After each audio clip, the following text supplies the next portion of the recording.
akwai wasu nau'uka na istighfari guda 4 wanda in ka dawwama kana yin su za su kai ka aljanna, wanda annabi sallallahu alaihi wasallama ya kasance yana yin wa'annan istighfarat guda 4 har ya koma ga ubangijinsa. Na farko shine astaghfirullah astaghfirullah astaghfirullah sau 3 bayan kowane sallah na farilla. Annabi sallallahu alaihi wasallama ya kasance bayan kowane sallah na farilla yana wannan istighfarin astaghfirullah astaghfirullah astaghfirullah sau 3.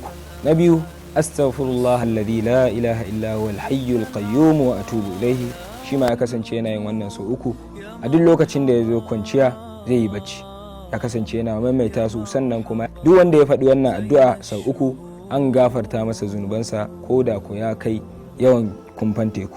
Na 3 astaghfirullah wa atubu ilayhi sau 100. Annabi sallallahu alaihi wasallam ya kasance a kowace rana yana istighfari sau 100.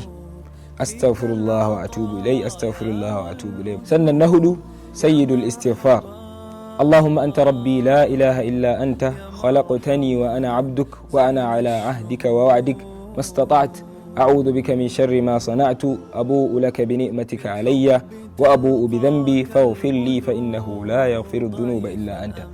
Annabi sallallahu alaihi wasallam ya ce duk wanda ya faɗi wannan a lokacin da ya waye gari ya mutu a wannan rana dan aljanna ne shi. Sannan duk wanda ya faɗe shi a maraice ya mutu a wannan dare dan aljanna ne shi.